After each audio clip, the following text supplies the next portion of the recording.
बाल चौपाल। बाल चौपाल। सहकार रेडियो पर ढेर सारी मस्ती और जानकारियाँ।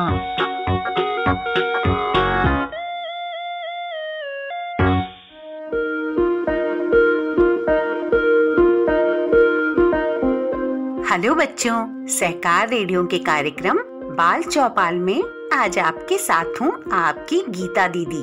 बच्चों, आपके तो बहुत सारे दोस्त होंगे, पर क्या कोई खास दोस्त भी है जिसके बिना ना तो पढ़ाई में मन लगता है और ना ही किसी अन्य काम में? आज मैं आपको सुनाऊंगी ऐसे ही दो जिगरी दोस्तों की कहानी। इस कहानी का नाम है रानू और मानू, जिसे लिखा है होलकर बुक ने और अनुवाद किया है मीनाक्षी ने। कहानी हमने ली है किताब रोजमर्रे की कहानियों से। इसे प्रकाशित किया है अनुराग ट्रस्ट ने। तो सुनिए ये कहानी, रानू और मानू।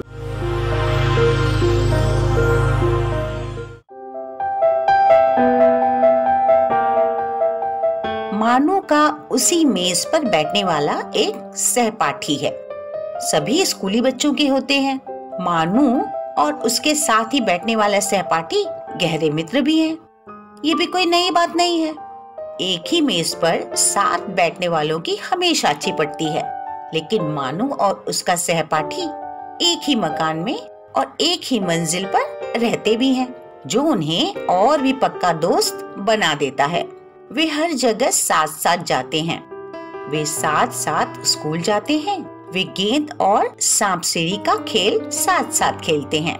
वे बेशक अक्टूबर में जन्मे बच्चों के समान एक ही राशि के हैं। जब मानू को एल्बम बनाने के लिए चित्र इकट्ठा करने का काम दिया जाता है, तो रानू भी उसी काम को करने के लिए लालायित होता है। और जब रानू उसके उत्सव आयोजन के लिए झाड़ी काट रहा होता, तो मानू भी उसी काम को अपने लिए बिल्कुल उचित पाता। एक दिन रानू बीमार पड़ गया। आप सोच सकते हैं कि दोनों किस कदर उदास हो गए होंगे। उससे भी बुरी बात ये हो गई कि रानू को संक्रामक बीमारी हो गई थी और मानू को रानू से मिलने तक की इजाजत नहीं थी। मानू यूं ही बेकार सा घूमते हुए पिछवाड़े के बगीचे में चला आया। चटक धूप निकली हुई थी। रास्ते लगभग सूखे थे। इस समय रानू के साथ गेंद खेलने में कितना मजा आता, लेकिन रानू को तो बहुत समय तक बिस्तर पर पड़े रहना होगा। ये कोई हंसी मजाक की बात नहीं थी। मानू इसे जानता है। वो जाड़े में बीमार पड़ गया था, लेकिन रानू उसे देखने के लिए रोज आया करता था। इस तरह बिस्तर पर पड़े होने वाले दिन भी काफी तेजी से बीत गए थे। रानू का मामला दूसरा है। उसके लिए दिन बहुत धीरे धीरे गुजरता होगा।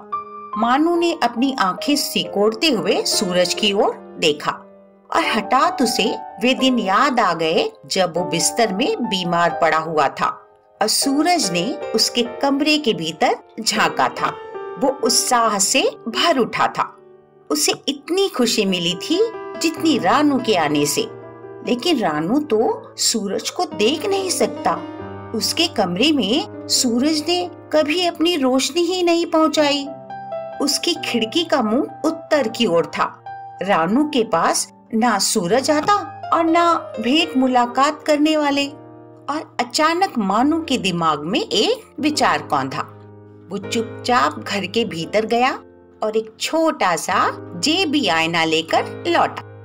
उसने उसका मुंह सूरज की ओर कर दिया और तुरंत ही प्रकाश का एक धब्बा मकान की दीवार पर उछल पड़ा। मानू ने दर्पण को खिसकाया।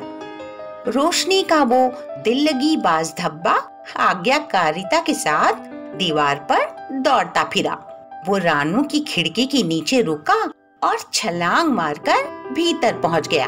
वो चमकीला सा धब्बा अब मानू को नजर नहीं आ रहा था, परंतु वो जानता था कि वो रानू के कमरे में ही है।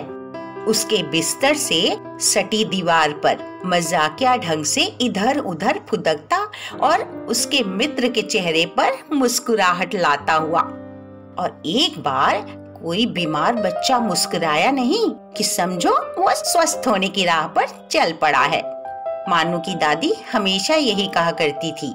काफी देर तक मकान के कोने में खड़ा मानू रानू के कमरे तक धूप का वो टुकड़ा भेजता रहा। वो वहाँ तब तक खड़ा रहा जब तक सूरज बागों के पीछे डूब नहीं गया। रात में अपने बिस्तर में सिमटा हुआ वो लगातार बुदबुदाता रहा, मेरे प्यारे सूरज कल फिर चमकना, रानू के लिए चमकना। अपने होठों पर ये प्रार्थना लिए वो नींद में डूब गया और विशाल सूरज नन्हे से मानू की इच्छा पूरी करने के सिवाय कुछ नहीं कर सकता था। उसे चमकना ही था, रानू के लिए, मानू के लिए और उसकी महान मित्रता के लिए।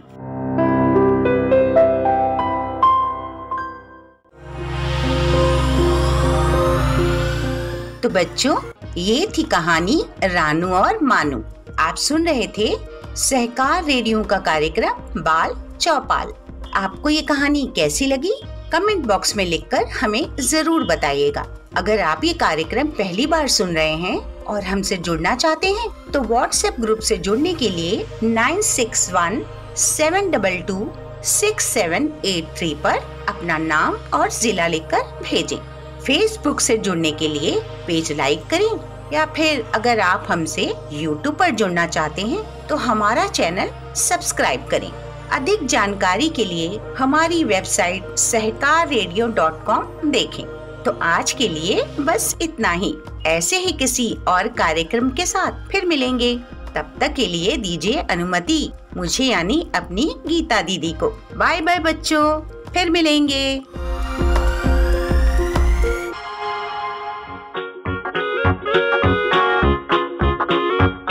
बाल चौपाल, बाल चौपाल, बाल चौपाल।